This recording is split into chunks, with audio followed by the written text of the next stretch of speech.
Hello, ladies and gentlemen, and welcome to the Say Report. I'm your host, Evan Decker, and joining me, my host companion, is Siegen Sarrowick, and we're out of a good time. That didn't sound like words. We're here to have a good time. Yeah. Yeah, that's what we want to what's do. going on? Because this, fuck this past week. just gonna be honest about that. I think that's all I need to say on the matter. It's just been really incredible. Mm-hmm. Yeah. It's one of those situations where everybody's out there right now putting as much dirt in the air as they can, and we got to wait until all that shit settles. And I just because I don't. It's not that I don't have an opinion. It's that, like, I do honestly feel like I can't have a informed one at the moment, right? Because there's so much still up in the air about whatever the world now fucking is. Yeah. I guess since we've kind of alluded to it, we're talking about the assassination of Charlie Kirk. I'll say it. Well, I mean, this whole week, I mean, on top of that, also Poland maybe is getting invaded by Russia as we speak. What the fuck? Oh, that's news to me. I will admit, the reactions that I saw on social media to the death of I guess political commentator. I don't know what you call him, right? Content creator feels like the best term, but like already I've offended somebody by saying that. But A right-leaning content creator, which is not a, they make up a smaller portion of the successful content creators that are out there, but the ones that are successful are extremely, as was Charlie Kirk. yeah, and it's just the reactions from both sides of the aisle to that were really disheartening. Is just the easiest way that I can put it for myself, and I have ran away from social media as a result. Yeah. This is not something I'm going to put on Devin. This is totally a siege and like comment, but because I don't want to this, but like he was an awful person. Like there's no way to sugarcoat the ways in which he talked about things like the rights of basically anyone that was other than him, and like there was some horrendous shit that he had said throughout his time as a podcaster, and like that is not a I guess it is a judgment on the opinions themselves, but like that is not something that is news to anybody.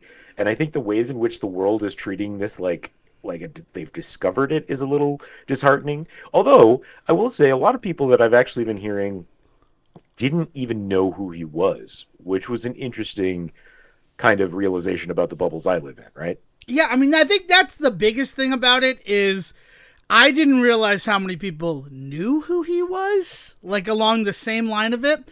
Like, I'm not surprised that my mother was like, who is this person? And that USA Today ran an article like, who is Charlie Kirk as the headline. Like, that didn't surprise me.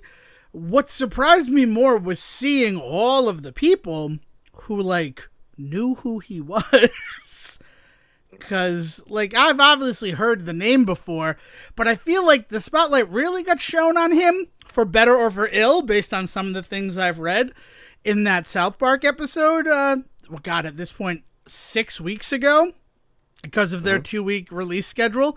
The second episode of season 27. Which, they pulled that episode down, and there was talks of, like, we want an apology, because this is the reason this happened. And, oh, no, I don't, how is this the reason that happened? What are you talking about? Yeah, no, yeah. People are, like I said, people are just throwing whatever bullshit they can and trying to see what sticks, and right now I'm trying really hard to maintain my composure around everybody, Yeah. like, for every reason and any reason, I am just trying to be as like careful as I am with everything that I do right now. As I say into a mic. As you say it to a microphone. Well, we gave it 5 minutes, right? There's 3 seconds left, and then 5 minutes to talk about that because it's a thing No, but I think it is feeding into the bigger thing that you and I were just talking about off mic about Burnout in the Yes. content creation space. We are specifically saying podcasting, but I mean really across the board. We've talked about it with YouTube, right? But like people are getting to a point where they can't even do what they once did and made money or keep an audience anymore. Like they and you know that's progress, right? Like shows eventually close down and all that, but there's a lot more shows that are starting up and then like only getting like 5 or 6 episodes out there and then just like people are walking away from them. And you know, you could say that maybe those people didn't realize how much dedication it takes to actually put a show out every week. As much energy as we expend, we joke about it not being much, and it's not in the grand scheme of things, but like it is energy expended. And like you know what is the cost of that, and some people don't necessarily know that but going in. But I just can't believe like how often you hear about like a show that starts up and goes away, or long running shows that have burned out. You know, Maximum Fun, the podcasting network, Hmm. they used to have a slew of really interesting little niche shows. And really, as far as I know right now, only the big ones are still going over there. Jordan and Jesse Go with Jesse Thorne, who runs Maximum Fun. You know, from like he's from the NPR like school of content creation. So that's how he's framed the entirety of the Maximum Fun network is basically it's NPR for podcasts, and like I always kind it's of thought really right now NPR only was the NPR for podcasts, but I guess that's just me. but uh but you know they do a drive every year and you get like and you know you get a tote bag and shit like that. There's that one, my brother and me, which is the McElroy's one, which has been going for 15 years, I think. There's John Hodgman's got a show on there because John Hodgman was always one of their first big hits. But It's not they've Judge John really, Hodgman, right? Is he doing a different show now? I think he's doing a different show now where Okay. they talk about the slogans of states and like do like whole episodes on like the slogan of the state. It's actually a really silly concept, and you know it's John Hodgman, so it's also super well informed. I'm pretty happy that I've met and gotten to see him live. He's He a is, character. He's very yeah, for he being is the genuinely. PC. He's pretty all He's one of the right. few. Dicktown is one of the few adult animated shows that my entire family agrees on all sitting down and watching together. Like I have a hard time convincing them to watch American Dad, but if I put Dicktown on John Hodgman's show that I don't even think is still running, it might be, but if I put that on, everybody sits down and laughs. That's good. You know what it feels like? Have you seen it, Dev? No, I have not. This is It the feels first time. like Stroker and Hoop. It Oh my feels very God! Well, you Stroker and said Hoop. Sejan just said the magic fucking word. I love Stroker and Hoop. It is Anyway, over. back to 20 the episodes burnout that. of it all. Yeah. There's less and less of those like little niche fun shows that are surviving right now, and that's a bummer. Well, and all I see on YouTube, and I feel a little weird about this, right? I guess full disclosure, this is our 451st episode. So like we're talking about burnout. I can fairly say that I'm nowhere near approaching that. There are some times where I'll be like less enthused. In fact, I'd say like a couple of episodes, maybe like going back 6 weeks, I was less enthused. And that was because the rest of my life was kind of falling apart. But I still showed up. We still produced content. And weirdly, it's been some of our most like downloaded internationally content that we've created. Right? The Like, ennui, yeah. they can empathize. That's why, like, I guess that's why French Ghana was all like, ah, yes, the ennui is delicious. The happy American. Like a mother's womb. Okay, and there goes all of our international downloads. Yo, do they not like C-Lab 2021 internationally? Is that what I didn't you know, the only episode of C-Lab 2020 that I've ever seen is the episode that has the character who would go on to be the mother's womb guy. And I'm like, this is so great that like this is the episode of C-Lab 2020 I caught is the one that had the like crazy marine biologist character. But no, like it's the thing I admit. And I do have a question for Sejan once we get to the end of this, but like as a viewer, right? Because in addition to creating the content that is the Say Report and the Adam Sandler Cinematic Universe, like I view content and I'm a little sick of all of the videos that people are making that are like, YouTube has screwed us over. If I want to keep viewing this full time, I need you to get me on Patreon, or I need you to sign up over on this, like Gemini is that weird one that's like created by creators. I don't know the name of that one. It seems so weird to me because it just feels like gate kept YouTube in a lot of ways. Like I like Yes. like Yep. but YouTube still exists. And like it's a little tiring to hear people who like what you do, like it's great that you've made it a career, but it's really weird that you who have made it a career are creating a 12-minute video to complain about the fact that your job is hard and that you're not getting the same advertising. Like I think though I don't want to be rude about that, and I understand like we all kind of bitch about our jobs, but like that's monetized. Like I don't feel bad about anything we talk about on this show. I am really talking with my hands right now. I look like Stan from Monkey Island. Sorry, I just thought everybody would like the visual. The fact that we don't make any money on this show, I really do not feel bad to complain about things. I know that might seem somewhere weird. an accountant would point out we lose money on this show. Yeah, no. I mean, I have the receipts that back that up.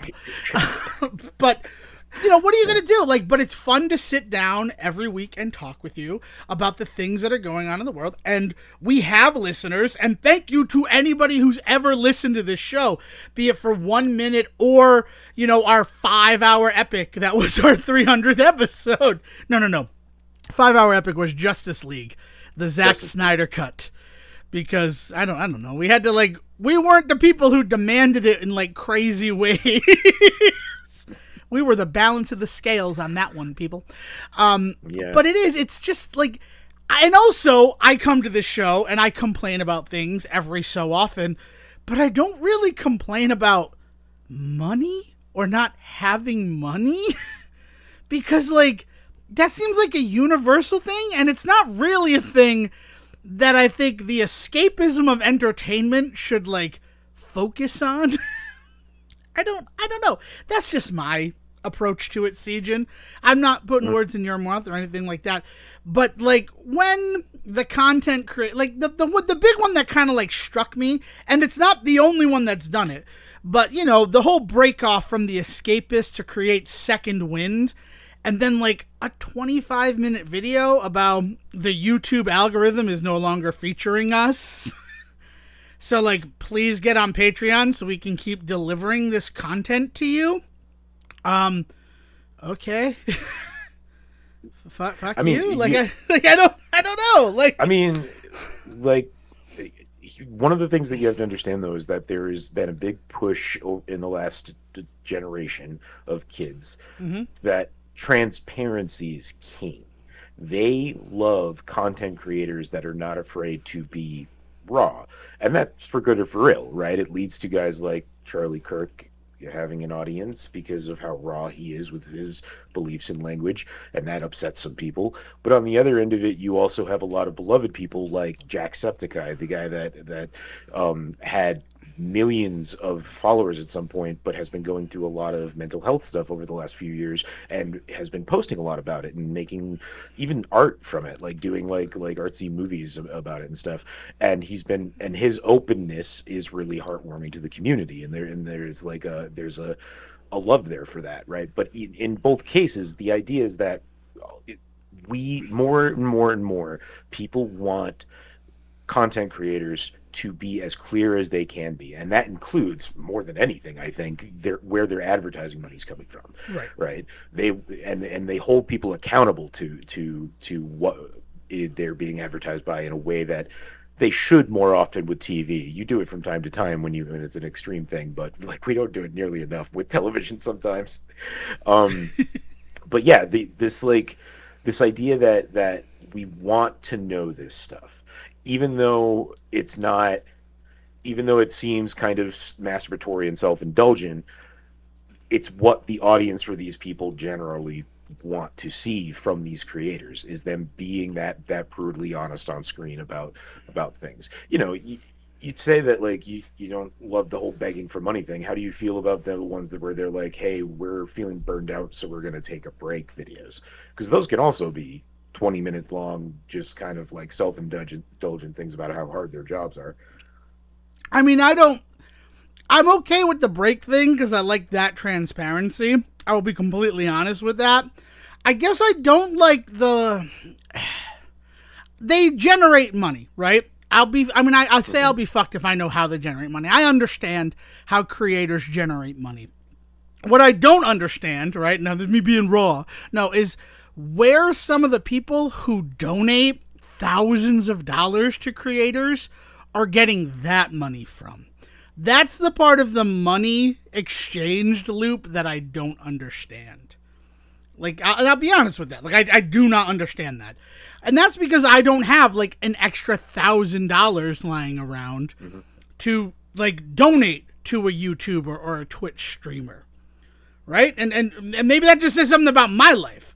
But it just seems like, wow, that guy just, like, donated $1,000 twice to the same streamer during their... Because it's also September, right? So it is this weird time in creation where, like, Twitch is doing the, like, big sub push, right? Like, subs are, like, half off and things like that, but the streamers still get the full payout for those subs and things like that. So streamers... We're getting close to the end of the second quarter business-wise. I think that's what you're picking up on. Yeah, exactly. Third quarter kickoff is coming up. Yeah, so it's just one of those situations where, like, Kai Cenat, one of the most recognizable streamers ever, is doing a subathon right now, where he's, like, on 24 hours and all that stuff, raising money, and subs increase it. And, like, all these other content creators are doing that, too. And, I mean, I get it, but, like, that seems just awful to me. To be like, I'm on 24 hours until you stop giving me money. Like, at what point does it go from being a job to being the kid in the cafeteria who will eat gross stuff for $1? Hey, man. See a need, fill a need. That's true. I don't love it either. I think some of the content that gets created can be rather dangerous. You know, I think not just this past week, but for the last 2 decades, I think content creation has played a role in pretty much every tragedy we've come across, right? Whether it was that somebody was caught up on it, or they were doing confessions on it, or they were like there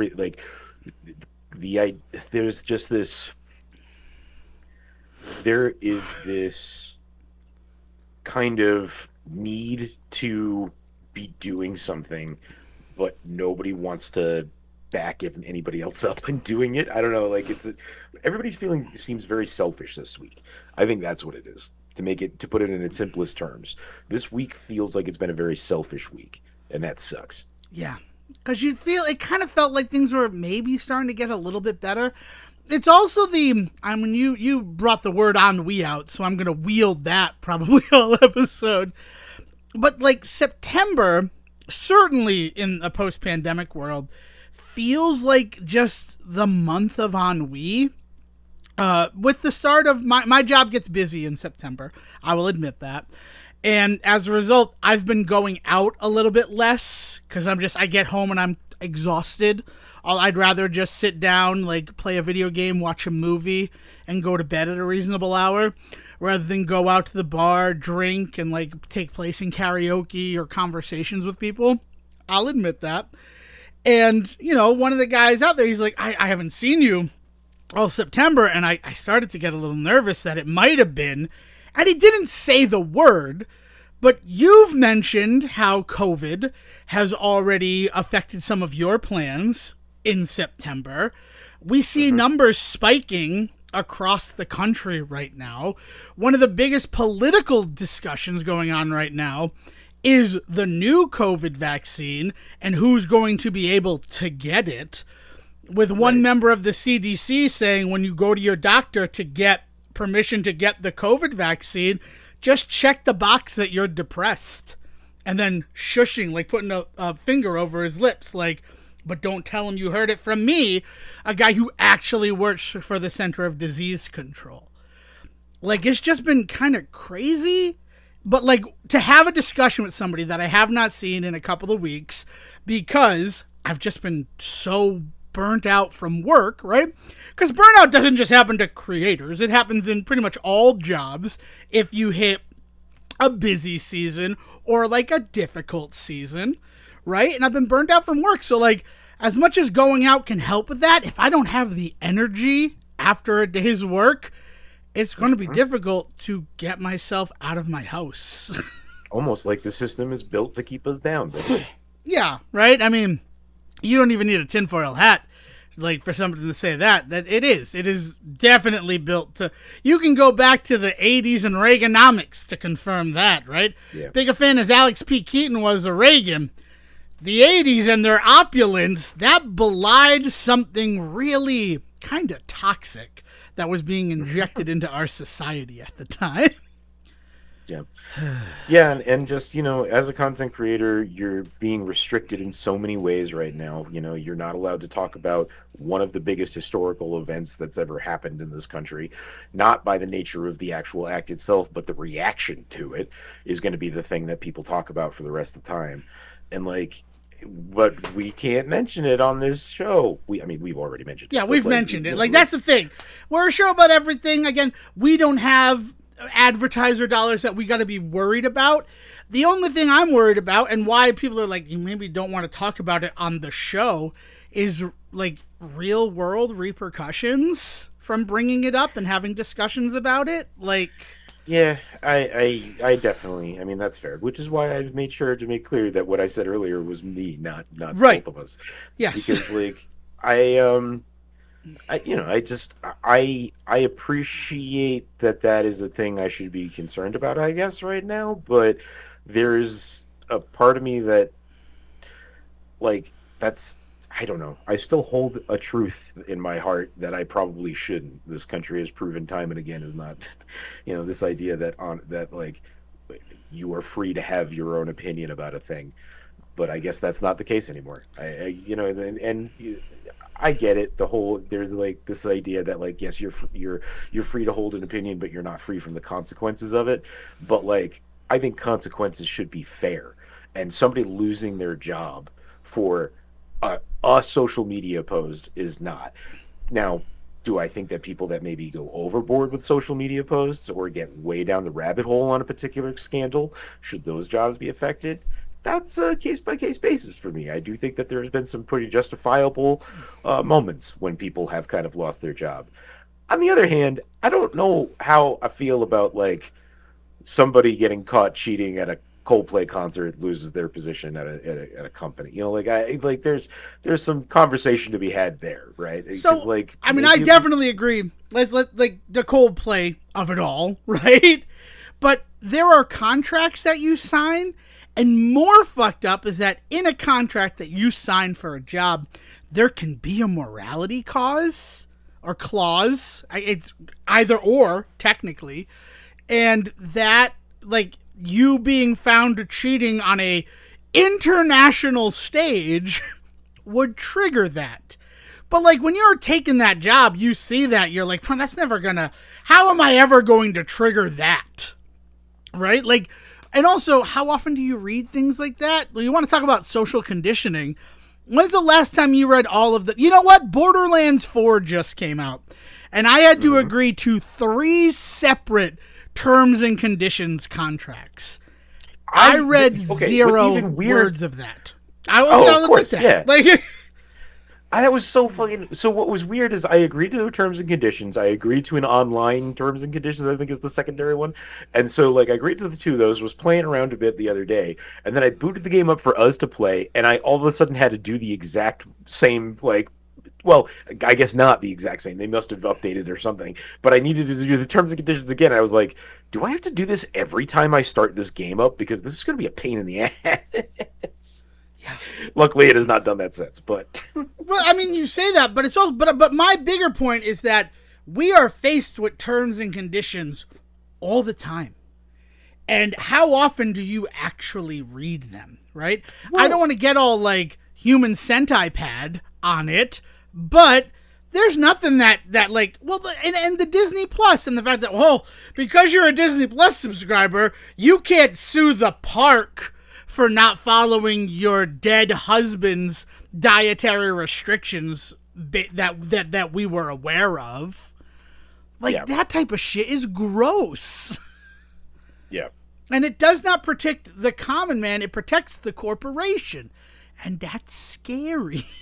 It's scary that corporations seem to have more rights than human beings. Yeah, no, it's but the important there is the thing to point out is that how often do those things actually get found to not be like enforceable, right? Like there's a lot of times where those kinds of things get challenged and they fall apart really quick. The problem is not everybody has the means to go to court every time some of that shit gets pulled out on them. Because I mean, like, there's so much that if you could consult a lawyer whenever you sign any like paperwork when you start a job, you know, if you had the means to, you should do it. But like, who the fuck does? Well, I would certainly hope that like a CEO who is caught cheating at his Coldplay concert has someone go over the paperwork. You better fucking believe that they do. Yeah. And but then also that's the privilege of being in that upper echelon of earnings and position. Like, that's not the person at Walmart probably does not like read and understand everything that's in their hiring contract, right? Because you fill out paperwork. I don't understand or read everything in my hiring contract. We're not gonna disparage anybody that has a good fucking paying job at Walmart. Well, we'll take my dumb ass. Well, I'm not trying to say anything negative about anybody who worked at Walmart. Unlike certain individuals that both of us have lived with, I am not embarrassed about my time having worked at Walmart. I'm more embarrassed, because this has come up in conversations more and more, that my academic advisor in college flat refused to speak to me the entire time that I worked at Walmart. Like, that bothers me more if I think about my time working at Walmart.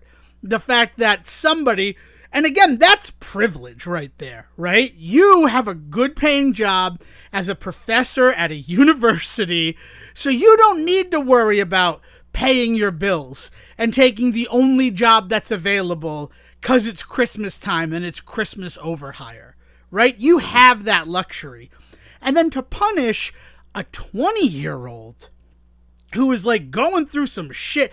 I mean, I was 19 at the time, right? And to say, if you accept a job at Walmart, I will not advise you, but I will still stay on record as your advisor? Like, what the fuck is that? And I know that we've talked about this particular individual with some praise in other episodes of this series. I don't know if we've ever used their name, but there are definitely episodes that are like named after them and we honored them, right? I'm playing a pronoun game here and I understand that because what the hell? But like, certain actions that they have taken recently, like, really did kind of like reshape my whole opinion of them. Like, I know, and I know that like on some level it might be, it's a little selfish that I feel that way, but like, I'm purging certain people from my Facebook now that I've gotten a different position. And like, not the fact that they're going off of Facebook, I'm just getting rid of some of the more unsavory like parts of my Facebook. And like, and I was one of them. Like, the fuck is that? What do I do that's so unsavory? Yeah, but you know, you were having a moment of introspection as you were moving into a new position, so you purged on Facebook. That's that's the thing that everybody does. Maybe everybody doesn't have to write a 700-word essay about that and put it on Facebook. Maybe you just quietly get rid of people. Maybe you don't announce, "Oh, I'm purging some of the less like related to my job elements of this. Like, oh, okay. Remember when I was the one who taught you how to use social media? This doesn't hurt at all. Right? And I talked to them about it. And I'm like, is there any particular reasons? Well, I'm not dying. I'm just getting rid of you off of social media. But like, and it's not just because we watched Men, Women, and Children for the ASCU this past week. In our modern world, falling out of even just like Facebook friend touch with somebody kind of means they no longer exist in your world, for better or for ill. Right? I don't know. This go way off of the track I thought we were going to be on for me, and I apologize. But it's thoughts that I'm having as we talk about, literally right now, what we're discussing right now is how actions in the digital space are now having real-world consequences in our physical world. On a more frequent and lowest common denominator basis, because in the past, it's not that there weren't scandals in the past of people having online issues, whatever they may be, like saying things that they shouldn't have and stuff like that. Like that's always kind of been out there, and the cancel culture, for whatever that term means nowadays, is highly kind of like embedded in that kind of critique, right? Like people are always on the lookout for something to call somebody out for, the James Gunn of it all. But there's just, this is why everybody's just fucking burned out right now, and we can't do what we want to do anymore. And like the fact that there's a huge swath of people in this country that can't recognize that sucks. Like they're cheering on this bullshit, but there's so many things that I feel like I just can't do anymore. And it bums me out because like I thought things were getting better. And when you say things you can't do right now, you don't mean like crazy illegal things, right? I just want to make sure like you're not talking about hate speech or child pornography when you say there are things I can't do. It's something as simple as like sharing an opinion. Yeah, no, sharing an opinion online or like, speaking my mind or about something, or even better, not having to speak my mind about something. Yeah. So much shit nowadays like seems to require like a response, and it sucks. And it's like, yeah, I know we choose to do this show, right? Like this is an example of me, wanting to put it out there. But I've also had people ask me stuff or bring it up, and I've had to kind of, like I said before, temper because I don't know where they stand on shit, and that sucks. But then but the other part of that is also like it's happening across the board where recreational marijuana looked like it was on the rise for a long time. And now it's feeling more and more like that's never going to happen, or worse things are going to turn on it. Or, gay marriage, like things were doing great. And like, now that's not a thing that's a thing that people are afraid we're going to lose here. And like, there's all of this shit that feels so tedious and tenuous nowadays. I mean, you're talking about things we might lose. Let's talk about something we already lost in abortion rights. Like, that's insane. It is insane that for the bulk of my life, like, a woman was free to choose to get an abortion in this country, federally protected.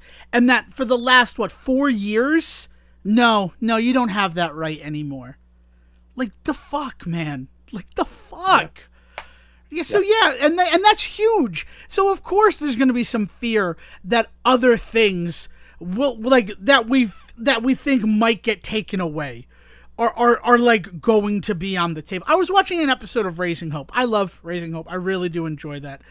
But the first episode of season 3, Jimmy and Sabrina are faced with having to get married, because if Sabrina gets married, then they'll inherit her grandmother's house.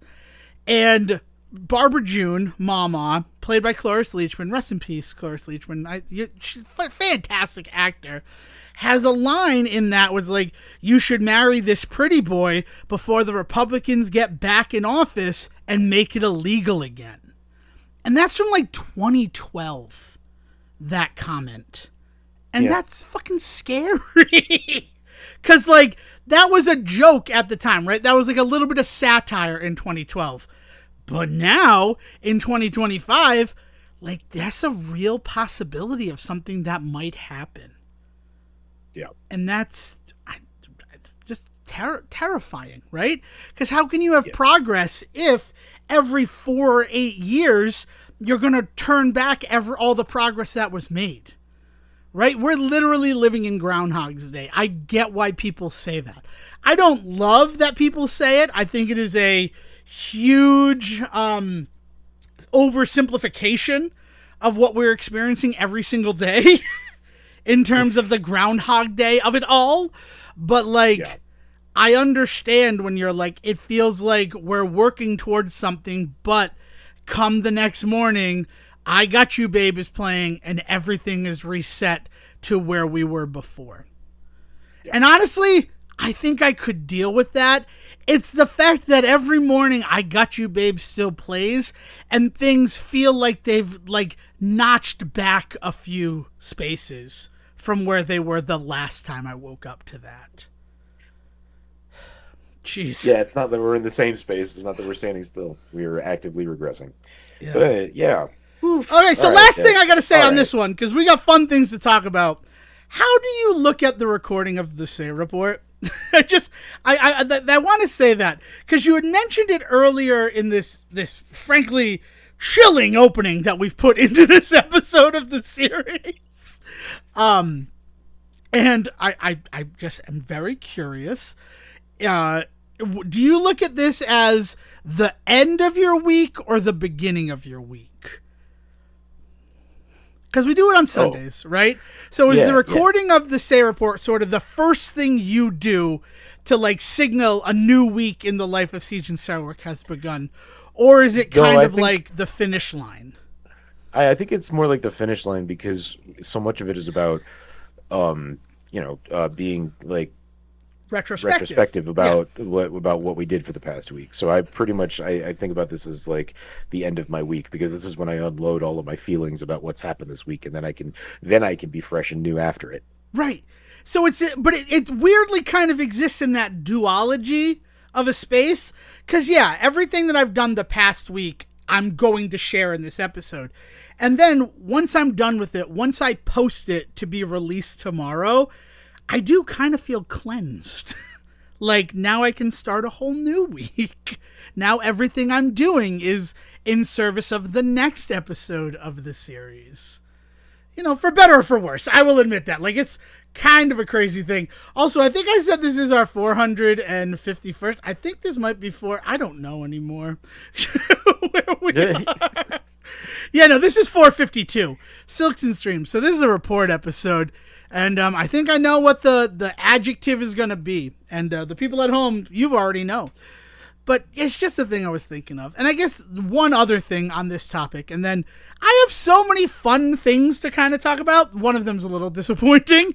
But, you know, it belies something exciting afterwards. We just recorded, as I alluded to, our 57th episode of the Adam Sandler Cinematic Universe. I should look at that too, so I'm not an idiot. It's our 56th episode of the Adam Sandler. I am a week behind, Siegen. That is how damaging the past week has been on my mental state. Yeah, that I just want to pretend it didn't happen. In my core. But we did our 56th episode of the Adam Sandler Cinematic Universe, and it was on the 2014 film Men, Women, and Children. And while I think everybody who listens to the Say Report should do themselves the honor, the privilege, the favor of also listening to us ramble about Adam Sandler once a month in pursuit of trying to determine our own cinematic universe of his films, if you don't do it, there was something that came up in the episode that I want to make sure gets said into an episode of the Say Report, and it all feeds into everything that we've talked about prior to this moment in the show. And that's the fact that when I started podcasting, I wanted to make sure I was in control of what was going out onto the internet from me, right? Because it's one thing if people are interpreting the things they see. It's another if I take the time to sit in front of a microphone and speak my mind and just put it all out there so that even I can go back and listen to an episode of this show and see what my thoughts and opinions were on something at that time. And it's kind of nice to be able to do that. And, you know, and the fact that people listen, I really do appreciate that. But it's something I wanted to say. And then final on that, when I started podcasting, which was back in 2014, when Men, Women, and Children was released, though they're not related in any way, shape, or form, except for the fact that it was the same year, just happened to be the same year. One of the people I was talking to, one of my audio friends, was like, before you podcast, Evan, the most important thing to do is to develop the character that you'll be portraying in your podcast. Because you don't just want to be Devin Decker. You want to be like a version of Devin Decker. The same way when like I play out at a show, I'm not me, I'm guy playing guitar in front of people me. And I just have to say, that was the worst advice I've ever received in my life. Even worse than quit your job at Walmart if you want to get academic advising. Fun postscript to that whole thing, that semester of college where I did not have to listen to my advisor was the most fruitful semester of my college career. I got to pick my classes. I took no theater courses that year. I finished up my gen eds. So I took 5 gen eds, and it was the second half of my sophomore year in college. And that taught me so much more. It allowed me to like get some perspective on the degree I was pursuing. And if I had an advisor at that time, it would have been, so these are the theater courses you have to take, and then like try to fit in a history course so that you can fulfill that gen ed. Yeah. Like, no, it was far better for me as a student to have like a collegiate experience, even if it was just for one semester, before the buckle down and focus on courses for your degree of it all. And that was what I was taught. My father said you get rid of your gen eds in your freshman and sophomore year, and then you have 2 years to focus on your degree and the content for your degree. And that's how I did it, and that felt it totally makes sense. So much better than like, now I have to go spend time in this course that's unrelated to what I'm going to, based on paper right now, dedicate the rest of my life to. Even worse advice than like quit your job at Walmart if you want me to be your academic advisor was do not be genuine in your podcast. Because what you see is what you get. If we're going to go back to transparency, the way that Sejan was talking about it. Anything else on this topic, Sejan, before I shift gears to talk about a couple of films I watched this week that were oddly similar, but one was much better than the other? Let's definitely shift gears and think about distractions. Yeah, okay. Welcome to the distractions portion of this episode of the Slate Report. Have you seen Adventureland? The 2009 film Adventureland? With Jesse Eisenberg, yeah, Kristen Stewart, Ryan Reynolds is there for some reason. Like, I have not actually seen it. Okay. But that was the one that was filmed at Waterwiz, isn't it? No, the one that filmed at Waterwiz was The Way Back. That movie's incredible. I love The Way Back. And in terms of the films I'm going to be talking about right now, Way Back is the middle child of this little, not trilogy of films, but like certainly sequence of films that are sort of similar in some way, shape, or form. Mm-hmm. So Adventureland was not fun to watch. And that's fine, right? Because, you know, sometimes real things happen. But the weirdest thing about that movie, a film that in 2007 was on the blacklist of best scripts that Hollywood still hasn't bought to make. Like, I really dug the concept of it, but it seems like in order to avoid some of the, I'm going to say hinkier material about the fact that, spoilers for Adventureland, Kristen Stewart and Ryan Reynolds are engaged in an affair because Ryan Reynolds is like 10 years older than her and married, and she's a girl who works at I guess it's a theme park. It's not like a carnival, even though it kind of just looks like a traveling carnival. It is a no, it's a lot like it's a lot like Lagoon or something out here, or it's what Six Flags used to be before they, turned into before like Warner Brothers partnered up with them. Yeah, exactly. Before Warner Brothers like, we need our own Disneyland, but we can't build it from the ground up. Can we buy Six Flags? Yeah, Warner Brothers never wants to put the work in to build their shit up, do they? No, anyway, that was, thank you for picking up on the clever subtext. And so rather than what clearly feels like it should be a high school movie, like Jesse Eisenberg has just graduated from high school, Kristen Stewart has just graduated from high school, and they're talking about wanting to leave their town. Jesse Eisenberg has just graduated from college, and it's about wanting to go to grad school and wanting to travel in Europe, but his parents cannot afford that because his father has gotten a lesser position. Actually, I feel like they wanted his father to get fired, but then like they kind of backed away from that. But there are all these scenes and sequences where it's like, oh, we're sneaking alcohol. But based upon like the fact that you just graduated college, you're of drinking age. Also, it's 1987. So like drinking age, a lot of it was raised up to 21, right? We're going to talk about federal mandates, but there were still some like areas of this country where you could drink at 18 through like the 90s, right? Like that's one of the things about the American Pie films is that like they can legally drink beer at the age that they're at. They just can't drink hard alcohol. So it's just like that whole thing. Like there's apparently a deleted scene from Adventureland where they have to sneak into a club called Razzmatazz. It's like a dance club. And I'm like, but they're of age to go to a club. I'm happy that scene got removed from the movie.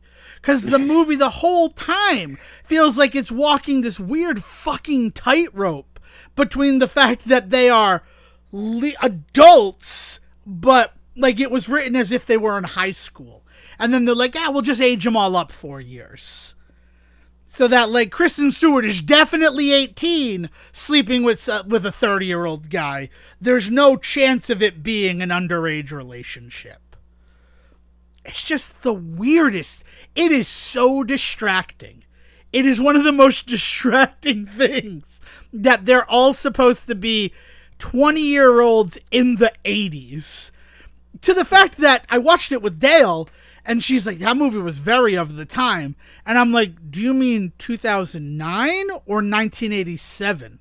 She goes, 2009. Why the fuck would it matter if it's 1987?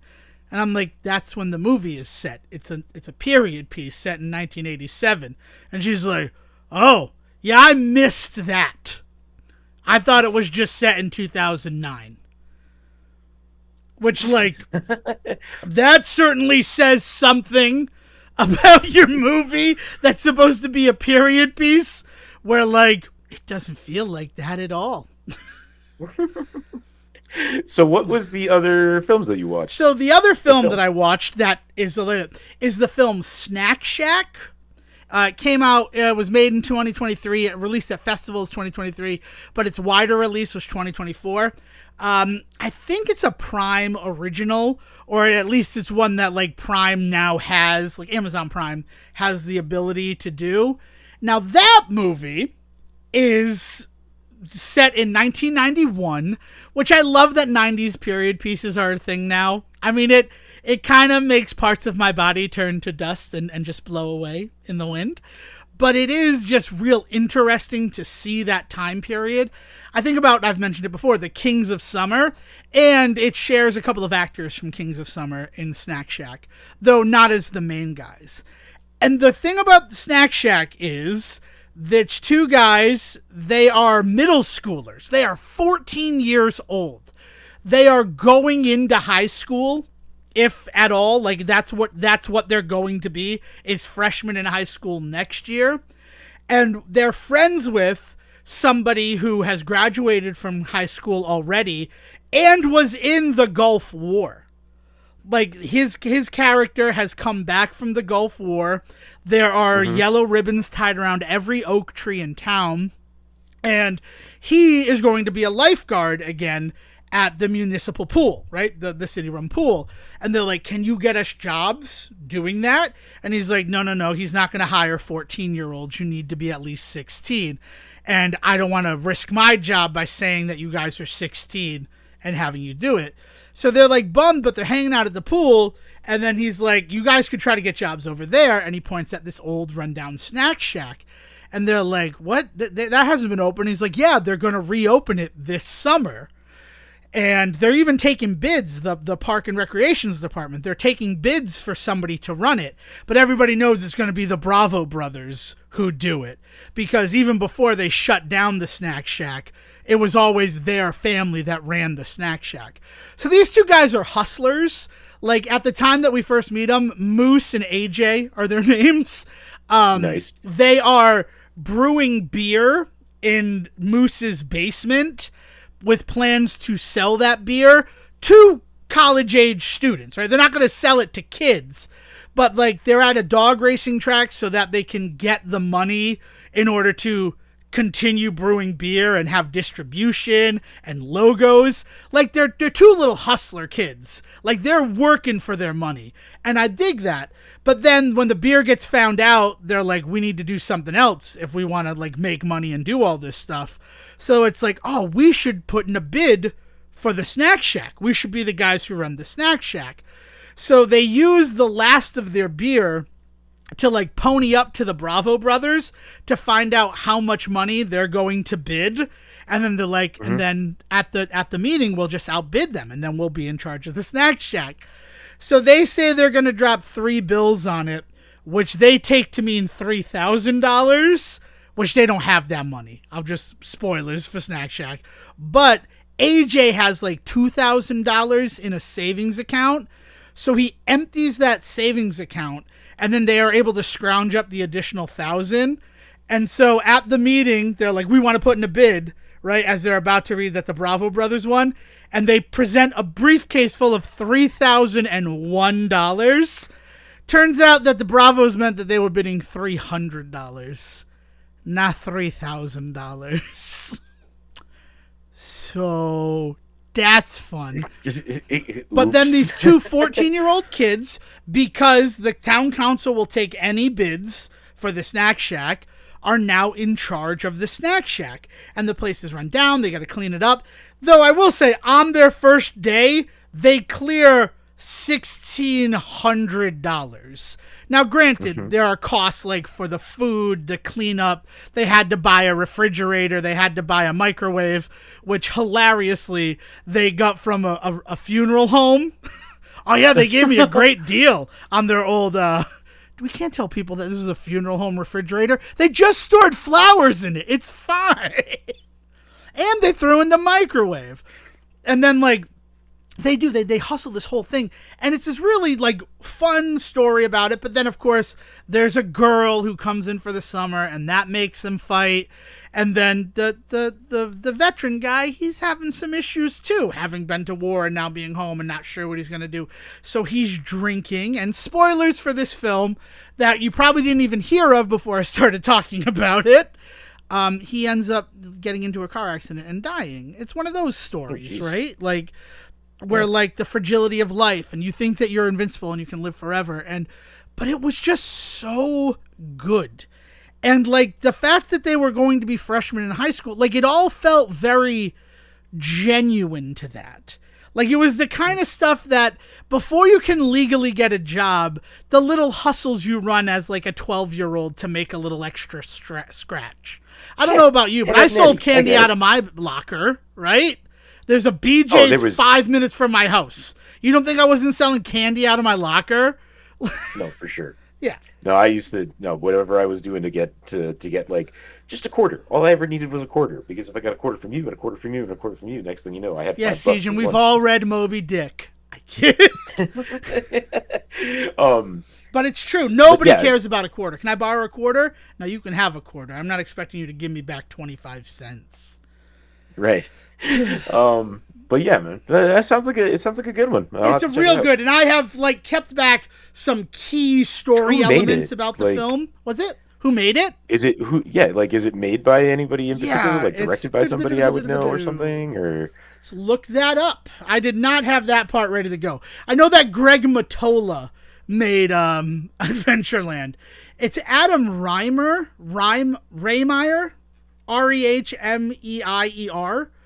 Let's okay, see. don't know the name. As a director, he's directed 6 things. The Bunny Game seems to be his first like full-length film. A prostitute looking for her next meal hitches a ride with a trucker that leaves her praying for her next breath. That's a black and white film starring an actor named Loki as Belt Whip John. Oh God. Jesus. Oh, look at the Bunny Game IMDb page sometime if you just want to be terrified. And then he did Jonas, Dinner in America, and then Snack Shack. Okay. So certainly, it's got 1 win and 1 nomination. It was nominated for Best International Feature Film at the Guanajuato International Film Festival. And then the Columbus Film Critics Association in 2025 awarded it Best Overlooked Film. That's cool. No, it won. No, sorry. It was a nominee and it won the Best Overlooked Film. And it's a real enjoyable film. But like I saw it and I'm like, well, that looks like a movie I would enjoy. But I've been putting off watching Adventureland since 2009 when it came out. I was gifted a copy of it from somebody I worked at Hollywood Video with. Like, this seems like your type of movie. And honestly, if I watched it in 2009, when I was a year outside of college, maybe I would have connected with it a tiny bit better. But now, 15 years out of college, almost? No, 10 years, 20 years out of, 15 years out of college, 20 years out of high school. Like, it just felt like, this is weird. Because by the time you've been to college, how do you not understand certain things about how the world works? Also, Adventureland seems real sanitized. There's this whole thing in it about you can get a job over at Adventureland. Frigo works there. He can help you get a job. So when Jesse Eisenberg goes over there to get a job, they're like, you're going to be working in the games department. And he's like, can I work in the rides department? Like, that seems like it might be more fun. And they're like, no, you look more like a games guy. And then come to find out, all of the game staff are Jewish. So, like, Bill Hader and Kristen Wiig as the owners and proprietors of Adventureland, like, they got some real anti-Semitism going on with that moment. Because all of the ride operators are Catholic. Like, there's this real interesting thing there that is subtextual and never really talked about how fucked up it is. And, like, one of the girls who work, there's only one person in games who is not Jewish, and, like, it ends up being a problem that she ends up, like, kissing one of the other games people who is. And it's just like, this seems a little disingenuous. Like, why doesn't she work in rides? Like, this feels like there was a clear, like, subtext that this movie was trying to have. And then, like, it weirdly just got thrown away. I don't know. I just... That's like, so disappointing. I'm so sorry. Like, because I'm like, this is cool. Like, I'm really digging, like, what a gross thing that these 2 comedy people said. But also, it's supposed to be 87. So, like, I almost understand it. And it's set in Pittsburgh. Though the actual Adventureland it's based on was in New Jersey. It's set in Pittsburgh. And, like, I've spent time in Pittsburgh. And there are some pretty noticeable religious divides in how that city is set up. So, like, it's this commentary that, like, is clearly there. There are problems with, like, I don't know if you want to go on a date with Lisa P. because, she's Catholic. which means she'll let you do everything. But is that really what you're looking for as a college graduate? Like, what the fuck is happening? And then the final scene of Adventureland. Spoilers for Adventureland, a film that if you haven't seen it in the 15 years since it came out, I don't think you were in any rush to see it.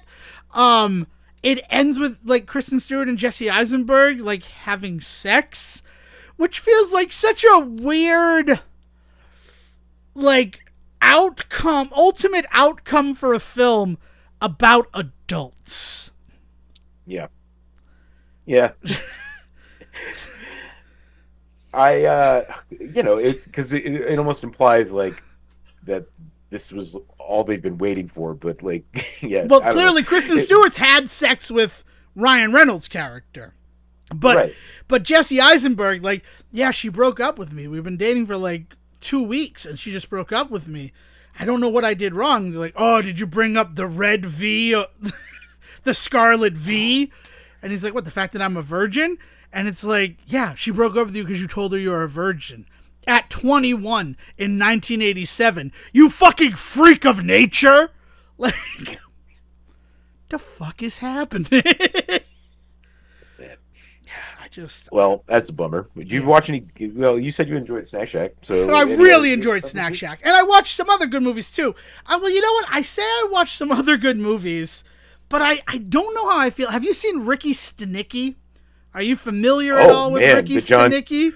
The John Cena, Zac Efron one, right? Yeah, Peter Farrelly directed it, which was crazy because I'm like, this is set in fucking Providence, and I'm like, is this a Farrelly Brothers movie? And then some stuff happens like, oh yeah, this is definitely a Farrelly Brothers movie, and good stuff. You know, I say that like, wait, the way that they feature people like who are differently abled in those films, I've always really enjoyed that about the Farrelly Brothers.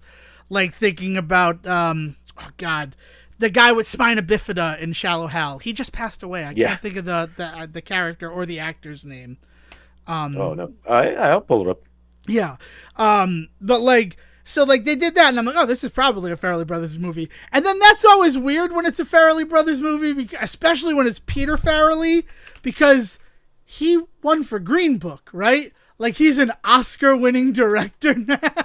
Mm-hmm. Yeah, right. Man, yeah, and bringing Zac Efron back after Greatest Beer Run, right? Yeah. Wasn't that the other one that they did together? I think that was the one they worked on, or, yeah.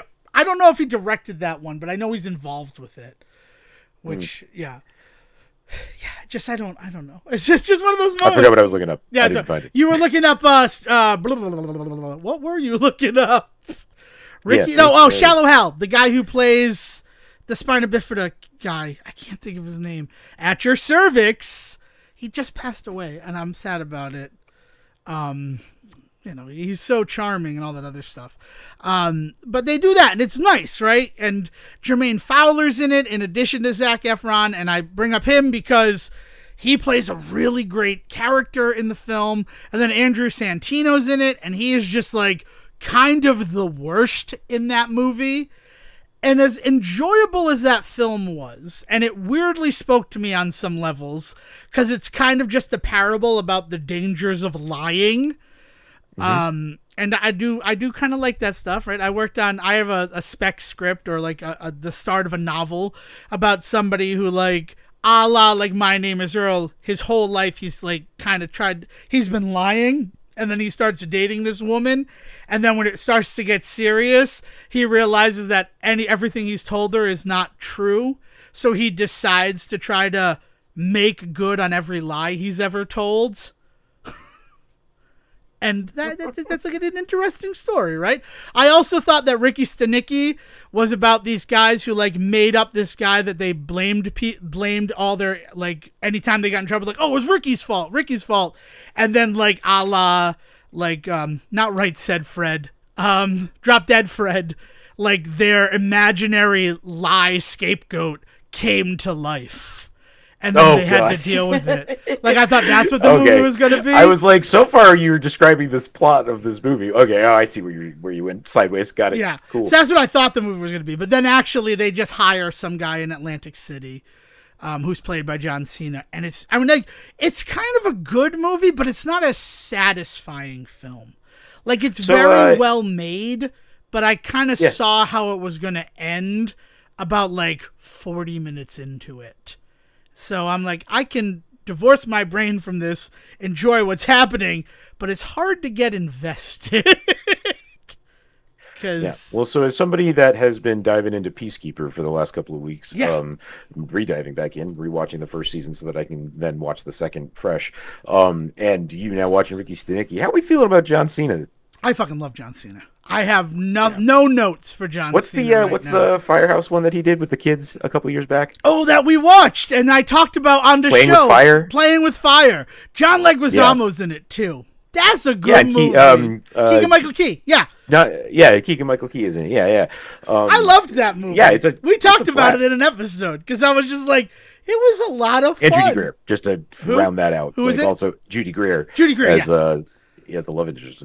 Fantastic. No, really fun stuff there, and it's been really interesting watching him as Peacemaker again, because really getting to, because I know where the beats are, rewatching it now, and like watching the ways in which he really does push with that character in a lot of scenes. Like, John Cena's putting the work in on that show in some really good ways, and it pays off. And this is a person, the Siegen right now is a person. Have you seen any of season 2? No, I haven't seen it. So that praise you just lavished on him is about to get an X10 bonus. He has leveled up his performance as Chris Smith so much in the second season of Peacemaker. Like, it is awesome. What is getting me through the week is the fact that there will be a new episode of Peacemaker, weirdly at 9 p.m. on Thursday night. Yeah. No, I think, he's had a really interesting film career as far as the, like, post-wrestling world film career path goes, He started out in the WWE films with, like, The Marine, right? Wasn't that his I think Marine one? 2. I don't think he was in the original Marine. Yeah. But he was certainly in one of the sequels. Yeah, it was weird. Not weird, it was just like, oh, okay, I guess now John Cena's the Marine. Yeah, and then, like, I kind of lost track of him for a while. Like, I don't know what he was doing. I guess he was doing some TV stuff and things like that, like, guest appearing as himself. Yeah. But, like, I don't know. Like, I think Playing with Fire was kind of this moment where I was just like, all right, John Cena is in it. Like, John Cena's a fun actor. He is just the Marine. I'm sorry. Sorry, I just found it. He is the original Marine. So then it was weird that he wasn't in the Marine 2. That's where... Sorry. Oh, and he's in that episode of Hannah Montana where he's the same age as the actor who plays Jackson. And that's always weird. You're right. He showed up on Psych, I think, right? Yeah, he was Juliet's brother in Psych. Brother, right? Yeah. So he was doing some stuff that was, like fun and goofy, but not really pushing himself.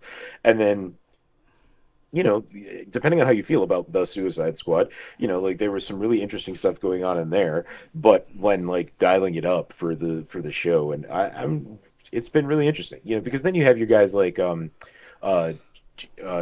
John Baptista, what's his name? Dave Bautista. Dave Bautista. But like you have guys like him where like he's very very much pushing himself as an actor. Like he's trying really hard to establish that he is putting art into it and all that sort of stuff, and that's more power to him. That's the kind of career he wants to have. He's taken on some hard roles because of that. There's been some really interesting ones that he's been in. Blade Runner, like, is one of the first ones that comes to mind for me, with the little glasses. Oh God, I didn't know he was in Blade Runner. Oh yeah, Blade Runner 2049. Yeah, he shows up, and he has a really interesting role in that. We're talking about Dave Bautista here, right? Yes. Okay. Yes. I'm like John Cena. I did not realize it because he's no, not. No, I'm an idiot who thought. No, I'm talking about Dave Bautista. Okay, I lost the thread. I apologize.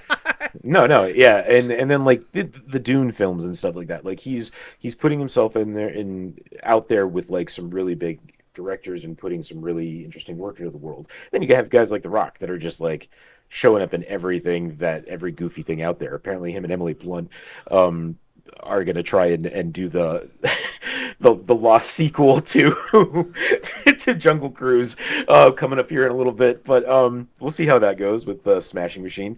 Um, yeah, I don't know. Watching John Cena just casually just kind of build himself up as an actor has been fun to watch. It's been Yeah. cool. I mean, for me, I liked him. Blockers was like the first time that I really he really kind of piloted a movie. One of the parents, right? Yeah, with the parents trying to stop their kids from having sex. There's a lot of that reoccurring. But also Daddy's Home 2, the film that I ended up seeing twice in theaters because of Lady Birding. It is so sad to me that Lady Birding has died in the wake of now every theater lets you pick your seats beforehand. Because there was something really fun about going to see the movie that was playing in the theater before like a premiere to know that I would have the seats I wanted for the premiere film.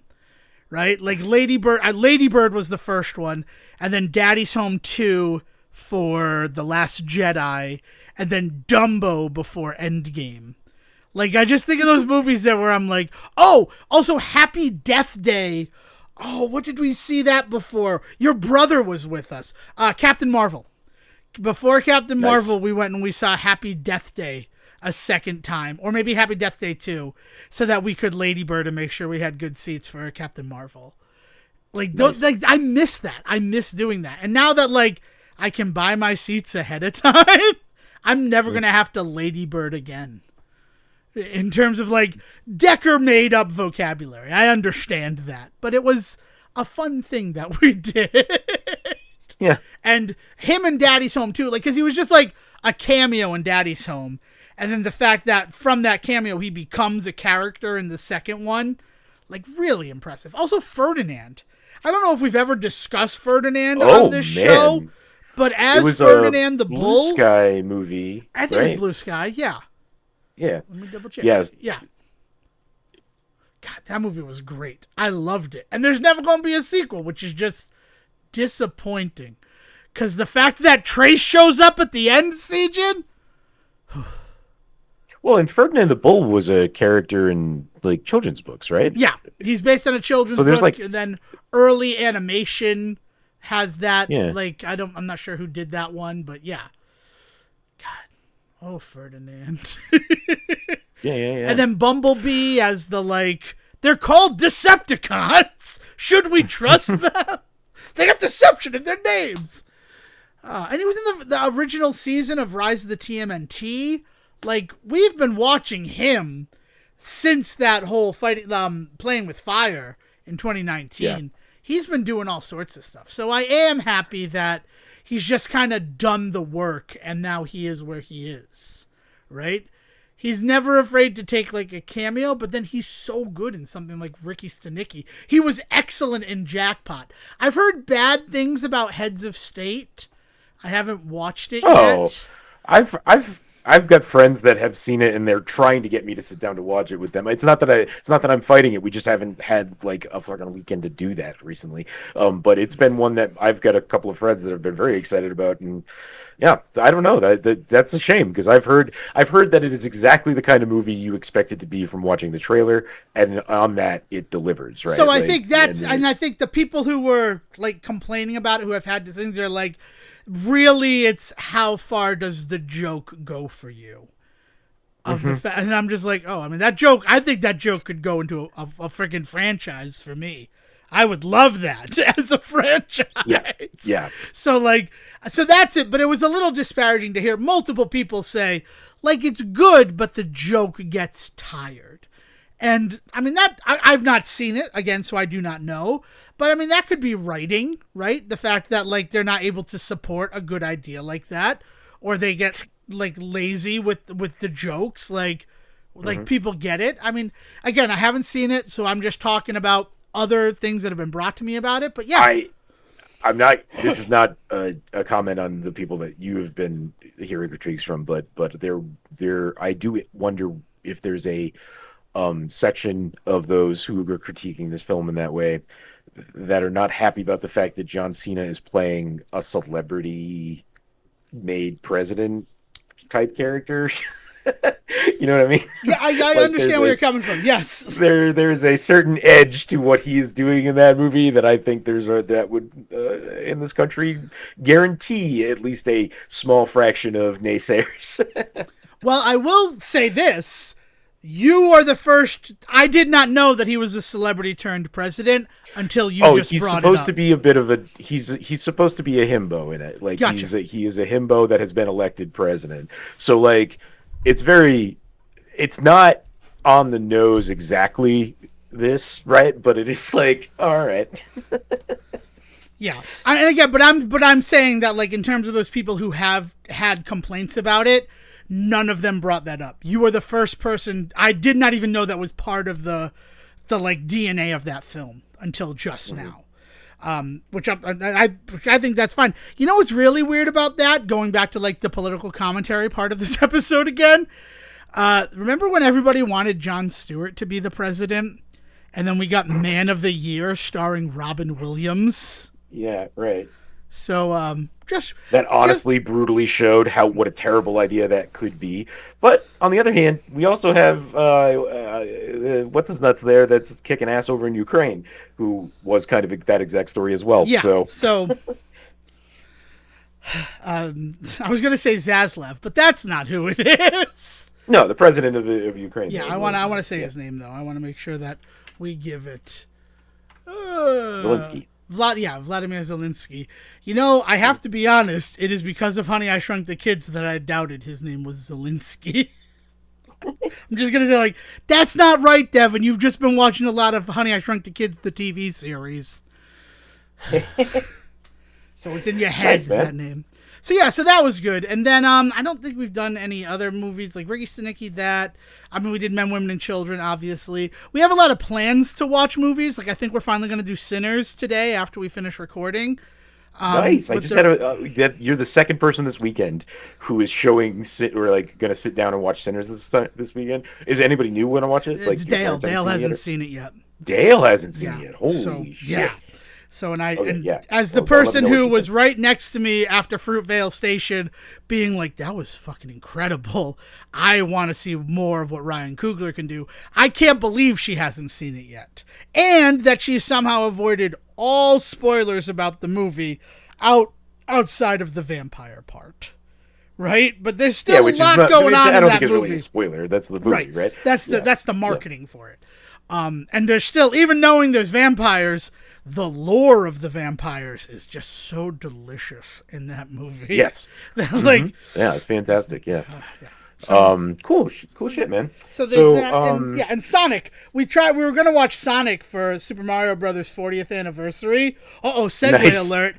But then we just no, we played Borderlands with you. And then we just kind of hung out. Nice, man. But yeah, can we talk about the Nintendo Direct that happened on September 12th? I don't have much to say about it. Yeah, everything I have to say about it is kind of negative. So I don't want to give it too much air, but I want to know, asking you, is it all right that those 66 minutes really did nothing to impress me? Not if it's all right. Am I alone in feeling that way? I don't know, man.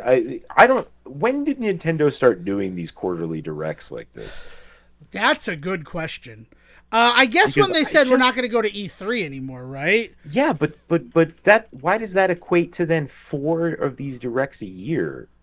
The presentation began in Japan and North America with the first edition on October 21st, 2011. So they've been actually doing these for a while. Huh? Yeah. But I think in the wake of E3, right, just kind of no longer being the thing it was, or it doesn't even exist anymore, right? Because everybody can just do their own. They've had the main logo since 2017. So directs have existed since 2011. I don't really know if they've been the way that they are now since then. They've definitely... because this is where you're getting your news now. Right? Yeah, it's exactly. Not like it used to be, right. It's not like it used to be where you already had the announcements at E3. This was just detailed businessy shit. Like, when was the year of Luigi? The year of Luigi was 2013, and there was most definitely a Nintendo Direct talking about the year of Luigi. Like, I remember that. I recall it. But that's like that seems like a worthwhile thing to put together a video of to have out there for people. You know, Yeah. like there's now it just feels like this is the only place where we're getting any news whatsoever. So when there isn't one with anything that matters to us, it's like, you know, and I don't know, you know, there must be somebody out there that this stuff was important for, right?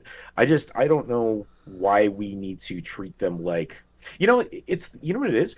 It's the same way in which E3 was kind of already going downhill before COVID and all that shit anyway, because of the ways in which it was shifting away from being a business event to being a fan event, right? Yeah. And it's like, that's not what this was ever meant to be. And like, because of that, E3 is like losing cash and like not really doing what it needs to do in order to survive. And then lo and behold, COVID came along and proved that point, right? And like, so there's this whole aspect of like, I don't know why Nintendo is making these so like fan facing so often when really they're really business videos. They're meant to show their shareholders what they're up to. Yeah. I mean, like, I think about, they had, like, the Nindy World, right, with the Nintendo independent games. And then they also had, like, they had a secondary one. Like, they had two that were kind of stacked on top of each other that were sort of the same basic stuff, but, like, oh, this one is a bit more of a focus on, like, things that are coming specifically to Nintendo Switch 2. Like, there was that weird thing, because what I used to do as, like, team building, right? I had a bit of a team that worked under me. We would all get together in the conference room, because a lot of the people like games, and then the people who don't like games, right, who aren't playing games, they have kids who like games, so they like to have that situation to sit down with people who know games to talk about, like, what should I get for my kid? Like, my kid has been asking about this game. You guys can tell us about it. Oh, and now that's what that game is because I just saw a trailer about it. And I would like it if my 16-year-old played it. It's not one that makes me nervous like Grand Theft Auto.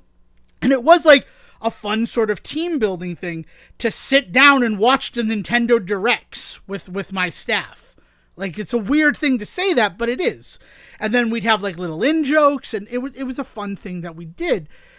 This one, I don't have that team anymore. My team has been disrupted. Partially why, like 6 weeks ago, I was kind of in a bit of a mood, as it were, about episodes of this show. I'll admit it.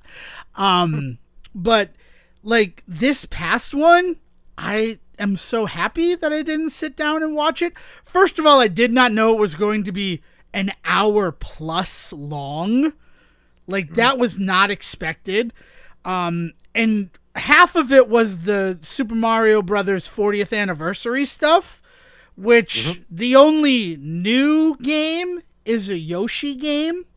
The only new Mario thing is the fact that we now know the name of the sequel.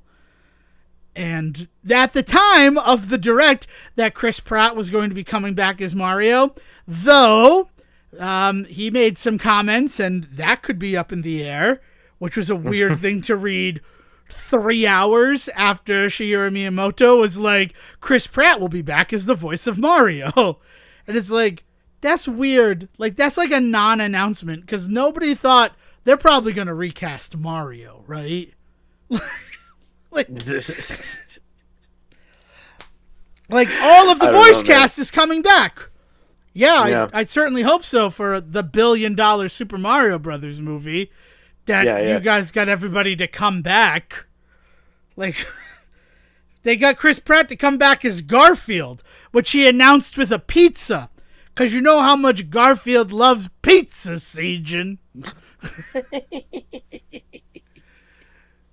Jesus Christ, no. What is this world? That was Peanuts. Is Peanuts. I hate Mondays. No. But yeah. So the idea of, I mean, we now know why Super Mario Galaxy, when it was released 5 years ago as part of the 3D All-Stars collection, was only released for a limited time. It's so that they could sell it to us again in Switch format with the sequel alongside it. Or you could buy them separately for $40 a piece. with nothing new in them, just straight ports to the Switch. To the Switch, too. They're not even like Switch 2 exclusives. Like, the Switch 2 is not so ubiquitous that everybody has to get a Switch 2 to play these games. We understand that most of our market share is still in the Nintendo Switch, which is evident by the fact that Metroid Prime 4 is also a Switch release, and Pokemon ZA is also a Switch release. So, like, watching an hour-long reminder that, like, your Switch 2 still isn't going to have any exclusive games coming out, that was kind of disheartening. I'm not going to lie. Yeah. Like, and then I went to a couple of Targets over the past couple of days, full of Switch 2s. Full. I'm not saying, like, they had one or two. I'm saying the Nintendo Switch 2 case was full of systems, and nobody seemed to care. And as excited as I was for Kirby and the Forgotten Lands plus Star-Crossed Worlds, it's difficult to justify buying it when it is $70 on the shelf sitting next to the $54 copy of the Switch version of the game. Like, it just okay, what is happening here? Like, they're both on the shelves, where is the value? Yeah, but the Switch one... It doesn't have the visuals, and it doesn't have the extra stuff, yeah. But it's $10 to upgrade the game. So I could buy the $54 edition, spend $10, and have saved $5 on accessing everything that's in the Switch 2 version. Does that get you Yep. everything, or does that just get you that game just up-res to the Switch 2? It gets you everything. The upgrade, okay. The Switch 2 upgrades get you everything. So it's just kind of strange.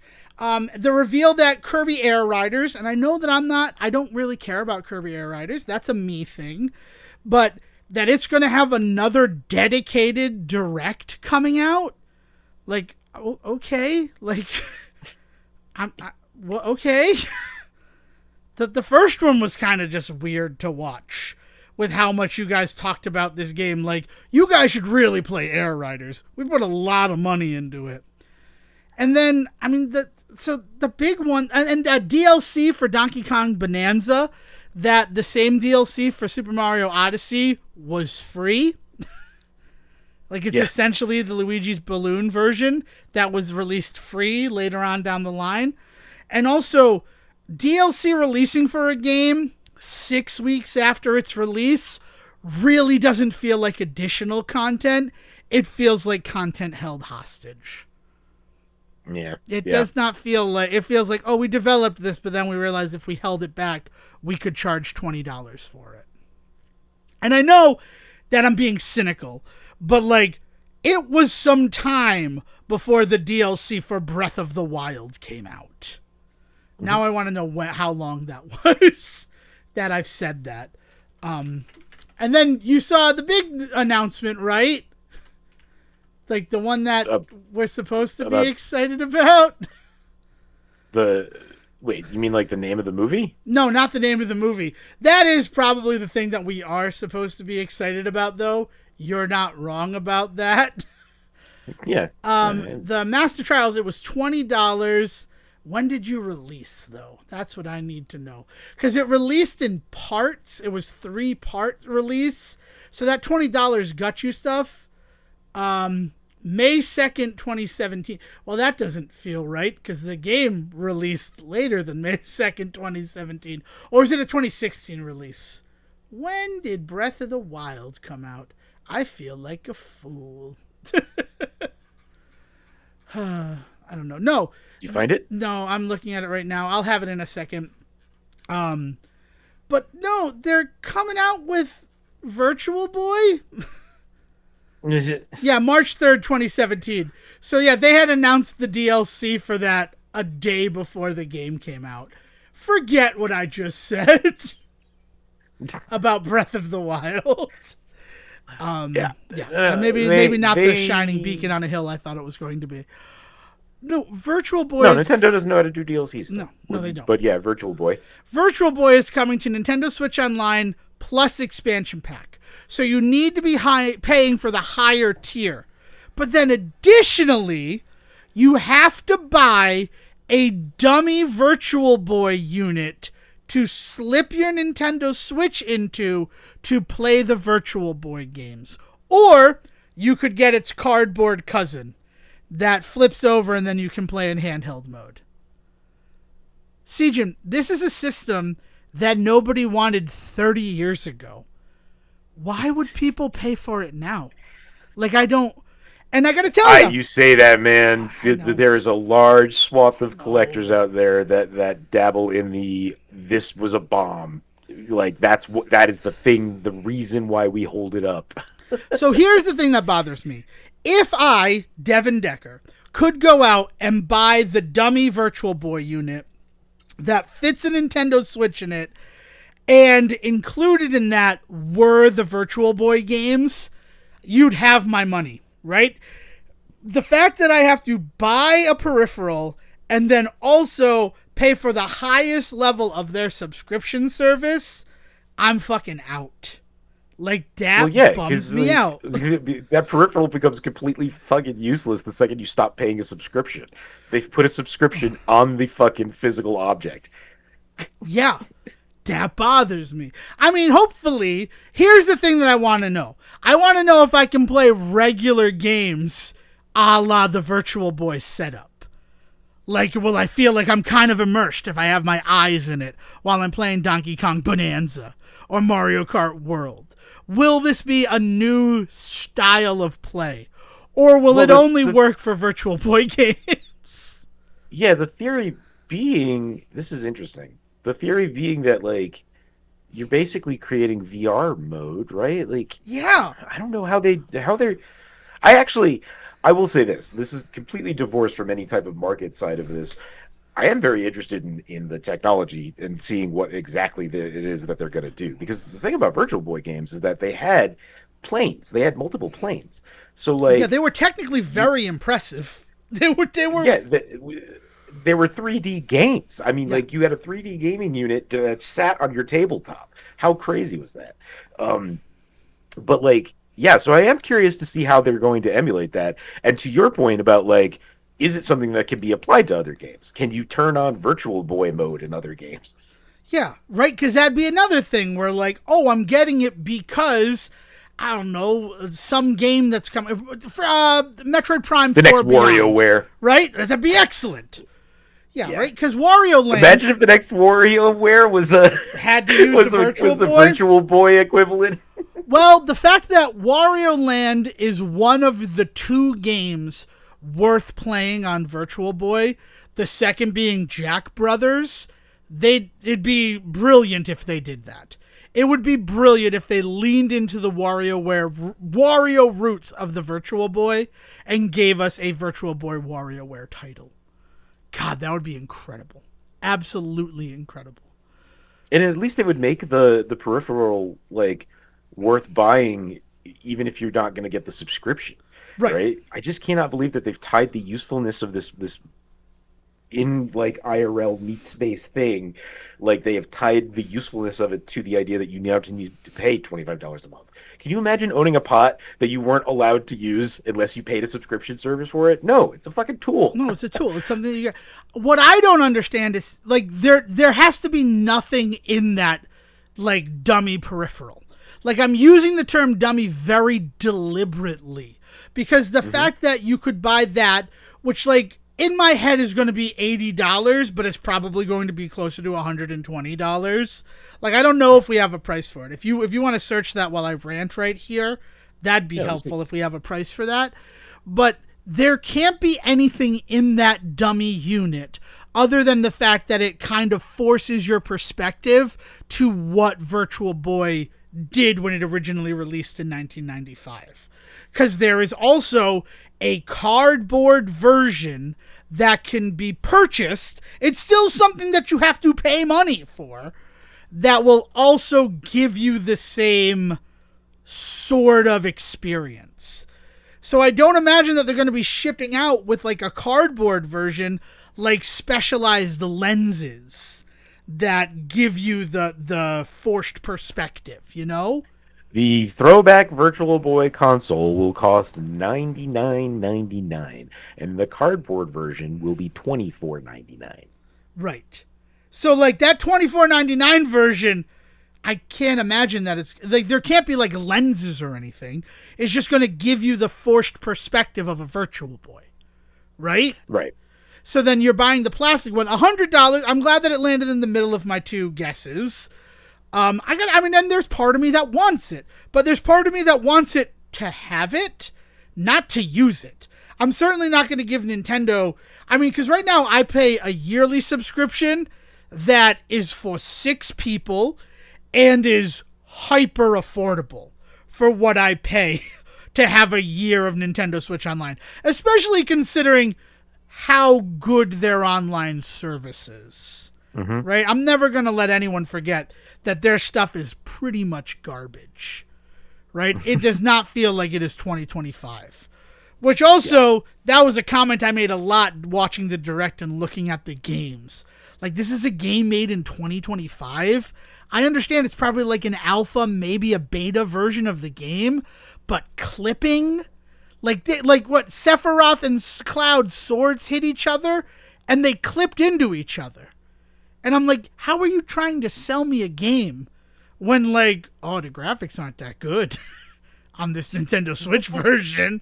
Look at how Cloud's sword went into Sephiroth's sword. Yeah. I don't know, man. I don't know. It's like I said, I wasn't really impressed with anything either, so there's not really much I have to say. No, I know. It felt weird, right? Because, like, if you're going to sit there and take an hour and 6 minutes of my time, I'm hoping that you're going to have something that really gets me excited. And it just didn't, right? I don't know. I feel weird about it. I'm not going to lie. That's not true. I have to be honest. I am pleasantly surprised that Age of Imprisonment is releasing in 2025. I was convinced we weren't going to get that till next year. And the fact that the Dynasty Warriors style prequel to Tears of the Kingdom is releasing in November is a nice surprise. I still haven't finished Age of Calamity. I still haven't started Age of Calamity, so I don't know if I'll be getting Age of Imprisonment when it releases. It plays really different than the Hyrule Warriors one that they put out. It's because Hyrule Warriors was excellent. I loved Hyrule Warriors. Yeah. It plays differently. Hyrule Warriors, you can multiplayer, right? Yeah. Game loop wise, it plays differently. Not mechanics. Mechanics are very similar, but like game loop of like how you're going to battles and moving from space to space, from what I understand, is more in line with the traditional Dynasty Warriors than Warriors of Hyrule was. Hyrule Warriors.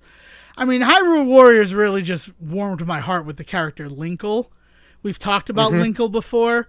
I love it. I think it's one of the boldest things that Nintendo has allowed in recent history to like create basically somebody who is a false hero of time.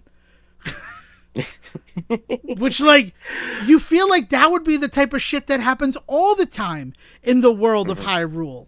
Right? Like, think about how in Wind Waker, the only reason that Link is because whenever kids turn, 13 years old, we make them start dressing like this. So in case they fall ass backwards into being the hero of time. Yeah, well, that's what I was gonna say. Is there are games within the series that imply that Link is one of many in like training, in like possible standing to become. It's not always a guarantee that he is born and he is the one. Well, it is from in Fate's certain point ones of view, it is. but from the world's point of view, they don't know who is going to be, this or that, right? And so like, also Breath of the Wild and Tears of the Kingdom also put a huge swing on that, in that, like, I don't know if he's necessarily destined to be this figure that he is in this world. It's really interesting what the lore is like in those games, because it's actually really more about Zelda being kind of the one destined to lead Hyrule at some point and savior and all of that. Right. Link is just a kind of a mechanism in a lot of ways. Link is just kind of her bodyguard. It'd be like if Whitney Houston was destined to rule the world one day and Kevin Costner just happens to be the guy who's protecting her. Right, exactly. Um, yeah, I really enjoyed Hyrule Warriors and had a hard time getting into Age of Calamity because of the ways in which it was not the same game. But with the announcement of Age of Imprisonment, I'm actually very much considering going back to Age of Calamity and actually giving it a fair chance this time. All right. Well, that'll be something we discuss. We're in the middle of a game right now, which is where I think we end this with some of our first impressions about Borderlands 4. Because, Yeah, oh my man. Yeah. God, is Borderlands 4 just kind of awesome? Yeah, I will say, my only real critique so far of my experience is I can really see how safe they decided to play it this time in terms of the styling of the game.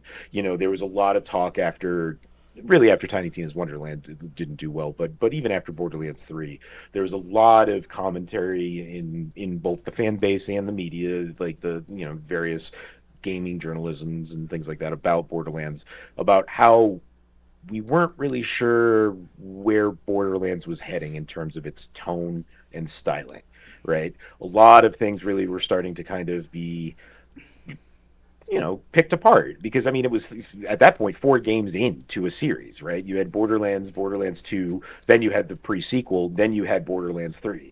And by that point people were just being like, I don't know, is toilet humor working for me? Is Johnny Wiseau showing up as a side character? Like, is that joke working for me still? Like, is this kind of humor where I want it to be? And then on top of that, game loop Do wise, you mean Tommy how am I? Wiseau? I just want to make sure. The room guy, right? What did I say? Johnny You said Wiseau? Johnny. Yeah. Well, yeah, Tommy Wiseau. Tommy Wiseau. I Yeah. didn't know if there was Um, a Johnny Wiseau, and I just no, was no, the no. fool Tommy here. Wiseau. Yeah. He has he has this whole like side quest where you have to go and save his independent film from a group of like psychos and shit. It works for me, but it didn't work for everybody. There was a lot of criticism about, especially 3, like, really falling down the rabbit hole and going up its own ass as far as like the commentary on social media and content creators and stuff like that. And like people just weren't digging it. There was also some pretty dumb shit out there where people were getting really shitty about the wokeness of it, but like I won't give that shit the time of day. But like as far as legitimate criticisms, things that I think Gearbox did definitely take to heart this time around was like there was really nothing new or new enough and good enough to in like the game loop any longer, right? Like it was really losing steam on like just the shoot and loot that it was doing. And so because of that, I feel like with this one, Gearbox has really gone out of its way to emulate Destiny, emulate Apex, emulate Fortnite in some places. Like there's some really obvious things, mechanics and mission structures and menu structures and things that they have taken straight out of movement mechanics that they have just taken straight out of Apex Legends and out of Destiny. Like it's crazy how on the nose it kind of is. And like it's a shame because in the past the games were so goofy that when they did stuff like that they would acknowledge it, right? Right. It's not that this Yeah. is new to the Borderlands that they're using mechanics that are present in other games, but this time around they're being so super serious about stuff. There's still some humor in it. Like, don't get me wrong, it's still Borderlands in some ways, but they are being much more serious about the tone in certain places. They're being much more menu heavy. They're being much more like customization heavy and things like that. Like there's so many little elements to it that are just clearly influenced by other games that I don't think that it's Borderlands standing on its own anymore. Granted, we're only a few hours into the game, and even on my own characters that I'm playing, I've put about 12 hours into the game so far, and like that is split across 3 different characters Yeah, that I've exactly. started. So like I haven't gotten much further into the game than you and I got yesterday. Um Yeah, we and played so a little like bit this morning, and really we just cleaned up the things that we had missed that we ended up mhm, doing yesterday with you. So, yeah. like, yeah, Yeah. let's do the silo. Let's go do Meat is Murder. Let's open up Yeah. that stash that we found. Let's get the vault key. Yeah. Right. Like, So like there's just like little stuff like that. And like I don't know, it has a border. It almost feels like it's a different game trying to be a spiritual successor to Borderlands than it feels like actually being a true successor to Borderlands so far. we'll see where things go with some of the stuff later on, because I think what'll really be telling for me is when I get to the level 50 in this, if things are as crazy as they were in 3 when I was top level and mayhem level was up, and like all of that shit, and like to the point where like my PlayStation was stuttering. Like if it gets back to that point, maybe not the stuttering, but if it gets back to that point of insanity, then I'll feel a lot more comfortable, a lot more like I'm still playing Borderlands. Yeah, I mean, Borderlands 3 really did not feel like Borderlands until after we beat it, when we were able to add that stuff to it. Because my biggest critique about Borderlands 3 was the multiple planets of it all. That and that felt little Destiny to me as well. The fact that you're not stuck on this one planet exploring, but rather you're going from planet to planet, and each planet has a vault, and each of those vaults is feeding into this bigger story. Like, I understand scope and how you have to like kind of level it up. The thing I like the most about Borderlands 4 is that it does really feel like they have gone back to the foundation, where I don't feel like we're going to be leaving this planet, and if we do, it'll probably just be to that extra moon that they've alluded to in the sky.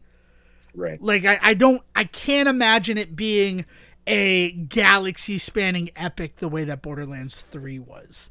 Also, based upon some of the things that we've found, like, we hacked that communications tower, and it's like 1 of 27. That doesn't feel like there's going to be a bunch of planets with towers to hack, right? Right. Like, it just feels like... And we did, just to kind of emphasize, like, what you're saying about the whole planet concept in 3, to what end? Because at the end of the day, you end up just still fast traveling around left, right, and center, which is what you were doing in 2 on one planet. So like, it doesn't really feel like there's not enough emphasis on the you are flying through space parts of Sanctuary to really make it matter that we've suddenly started going to other planets. It might as well have just been other biomes on the same planet, right? Yeah, like exactly. So there was no benefit to it, and so like it just felt so, I don't know, it just felt so much more disruptive to the flow of things. Yeah, sure. And to go back to like it playing it serious, playing it straight this time, that's when I realized what the Borderlands name actually means. And again, this is my opinion, right? I can't speak for the author, but this game borders on a lot of other games, but we're trying to be like the satire parody version of it, right? Where like, let's look at the state of Rhode Island. It's relatively small. It is bordered by 3 other states: Massachusetts, Connecticut, and New York, mostly on the water. But the areas of northern Rhode Island that are closer to Massachusetts, you see how it's sort of like Massachusetts in the north of Rhode Island. The western and southern areas that are closer to Connecticut, you see how it's sort of similar to the ideals and aspects of Connecticut. Ditto the like coastal areas, like Block Islanders are very New York state coded, right?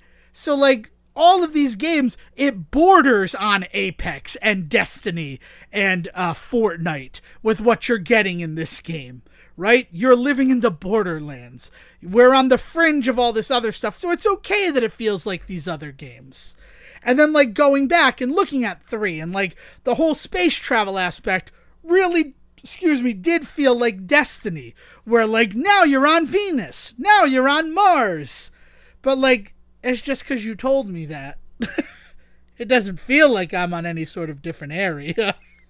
Right? I realized that, like, oh, that's what the Borderlands of it all is that those areas that are like Texarkana, right? Like, it feels like Texas and it feels like Arkansas a little bit, right?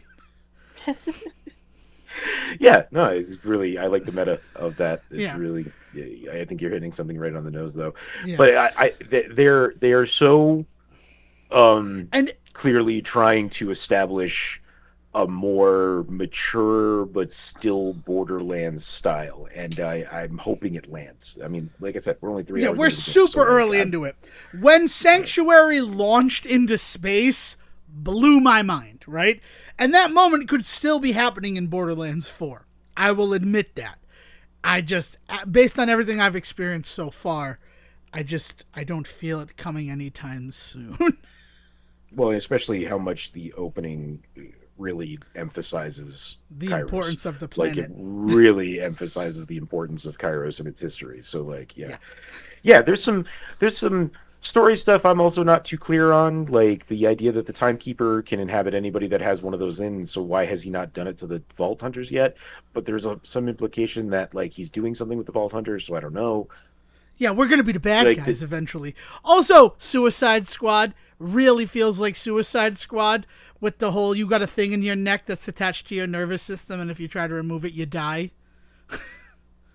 Yeah. I mean, that Sorry. Suicide Squad was not the first No, one. I know they weren't the first one, but it's just... I'm just like, that's it just feels like that. But they found a new and different way where, like, not only can I kill you from a distance, but I can make you act the way I want you to act.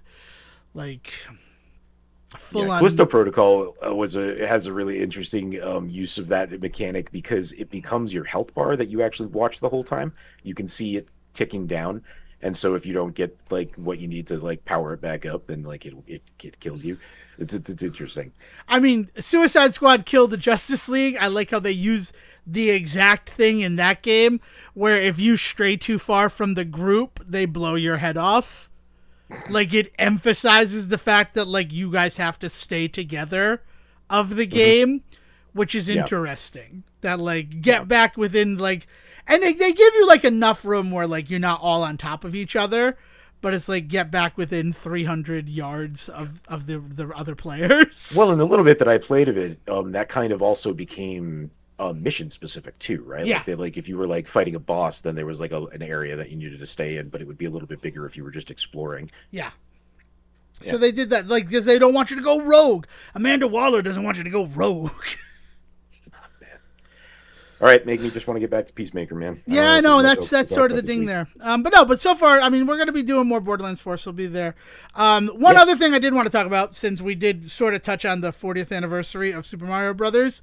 Super Mario Brothers Remastered, which is a independent, like, game that has been developed. It's one of those ones where, like, we're safe because...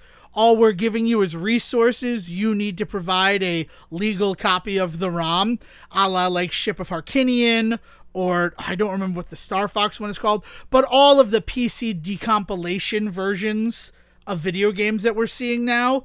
I mean, have you dipped your toe into any of that yet, Sejin? Because it is a weird, wacky, wild world. I downloaded a package the other day that I was trying to get. I was trying to get some information for an old CD-ROM game, and one of the things that was in the package was just sprite sheet assets and things like that.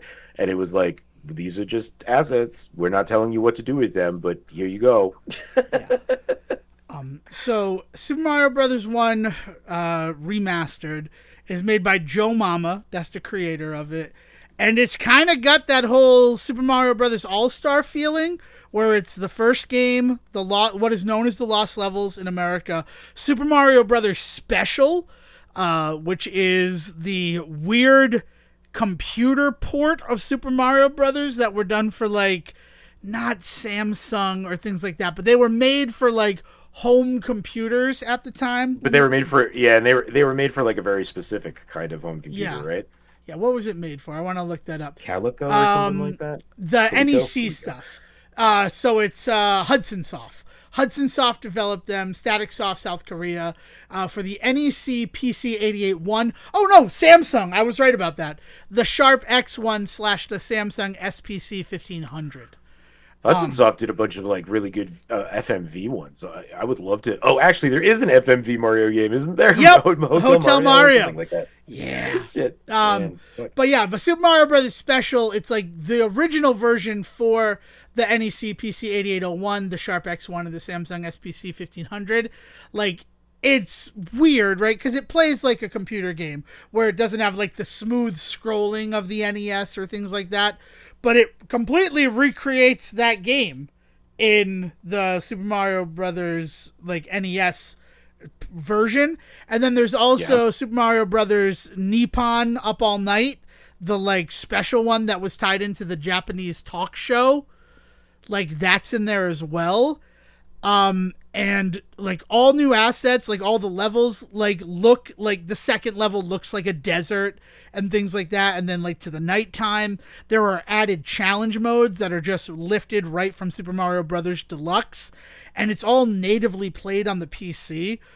And I messed with that. It was the 40th anniversary of Super Mario Brothers. So last night, as the night was winding down, I'm like, this released yesterday. The release version went out. I sent you a copy of it, by the way. If you have a ROM that you can like dump in there and give it a try if you're interested. Are you talking about the file that you just sent me? Yep. It did not come through. It is just a blank box. Is it? Oh, okay. Maybe it'll finish when we're done. That's weird because it shows us there. Interesting. We'll work this out. We'll talk after. Yeah. So, but I beat Super Mario Brothers last night. And I almost did it without having to continue. But the fish are different. Like the worst part about this remastered game is that the physics engine is not a perfect 1-to-1 recreation. He's a little bit more slippery than he usually is, which may be my controller. But like, I'm like, oh, I feel like he's just a little bit slipperier than Mario tends to usually be when I play as him. Like Lost Levels slippery? Because I feel like Lost Levels is like him at his slipperiest. Well, especially Luigi in that game is hyper slippery. So like just that, but also, I mean, you have the ability to play it in an up-resed widescreen version, and that's what I played it in. And that really messes with the effects of the cheeps that jump up, because they can come from further away, and their trajectory is all sorts of different, and that fucked me over in 8-4, which I got to with 1 life left, and I'm like, I could do this. I could beat this. Completely having a widescreen version of Super Mario Brothers completely changed how I approached a lot of the challenges. Because, Hammer Brothers are on screen way earlier, which means it kicks into their, march towards Mario mode much faster. Because you're not just getting to them and dealing with it. It's interesting. Right. There's a lot of stuff that is based on, the way that video games work, right? Is a lot of it's based on screen flicker, and high-end shooter esports guys will get really into this because it's really important because of how much damage you can do per second. On higher frame rates, systems and screens, specifically, you need to have the combination of the two. You can get higher DPS just by milliseconds, but for those guys that matters. And but this idea that is because the frame rate is just a little bit faster, a little bit better. It can do the light flicker faster, which is what the game is actually basing its damage count off of. That's how it tells whether or not it's a hit or a miss, is basically what does it get back in terms of that kind of reflection, essentially. And this is really, really, really, really, really watering it down. Yeah. But but what you're talking about is exactly that, right? Is based on the what's happening on the screen is kind of what actually dictates the mechanics of these baddies, and we're so used to playing them on a very particular type of screen. Right. But it actually accounts for this camera brother is active already, even though you're not in that square area when you're playing in 4x3. It's very, so a lot of the Hammer Brothers, rather than jumping right into the fight, I ended up baiting them out of the area, having them march towards me and then take them out at that time. It was really interesting how it changed a game that I've been playing for almost 40 years. Right? Yeah. I played Super Mario Brothers when I was 2 years old. That's the first time I did it. Damn. So yeah. So that's it's awesome, it's really an interesting sort of thing. And also, if we're going to talk about how frame rate affects damage, that's the big argument with Resident Evil, because the knife specifically, it does damage however many frames it hits the enemy. So if you're in 120 frames, right, 120 hertz, you're basically doing double damage with the knife, which is why when speedrunning was dealing with that, they're you need to lock your frame rate to 60 frames per second in the beginning. And now they have a separate category for if you have a higher frame rate, higher refresh rate. Because you can just kill any boss in Resident Evil 2 Remake with the knife. Yeah. It's also a huge thing in like Overwatch and that sort of stuff. Those sorts of games, because there are people that if they're playing on better hardware, better screens and shit, they're dealing more damage than somebody who's not. And like when you're matching with people online and shit, that becomes a real concern if you're trying to actually keep it balance fair. The game. Yeah. Also, higher frame rate. Wild. You're generating your ultimate at double speed. So, yeah, it's just a really thing. But to see it applied to Super Mario Brothers, like Joe Mama and the entire team, that was the best part about beating the game yesterday. Was like it actually unlocked credits for everybody who worked on the remaster and gave credit to people who worked on the original game. So it was like, this is cool to see this happen, because Super Mario Brothers, historically, you beat the game and it went into loop 2. There were no credits. And if you beat the game again, you just played loop 2 again. Man. Memories. Ah, yes. I think that's it for me. I think I touched on everything I wanted to make sure. And some things I didn't really want to touch on this week that we just kind of felt the need to. Yeah. I don't know, man. I don't know. Like, how do we can't not address No, we can't not address big things that happen in the world. You're right. Especially things that have such, big, like it's having a huge effect on the political system in this country right now. And it's what contextualizes like what we then do in our spare time, like what we do to shut off, to disengage from all of that shit. And it is disengagement. Not everybody feels the need to disengage. Some people hate that other people have the ability to disengage, but like I am a person that needs to, and the ways in which I do that is video games and movies and comics. I've been reading more of Absolute Batman. I'm going to talk more about that next week, I think, after I get basically caught up. I think. Oh, Siegen, I'm stupid excited for our next episode. When you hear the title, you will understand why. Yeah. So we're gonna, but yeah. So we'll, I think we'll wrap it up for today. Yeah, I think we're good here. So thanks to everybody for listening to this episode of the Say Report. If you want to keep the conversation going, we do have a Discord that is available for you to join and discuss things with us. Invitations to join our Discord are available wherever we are on social media, which as of this recording is still Facebook and X, formerly Twitter. Which is telling, I guess, based upon some of the topics that we've covered this week.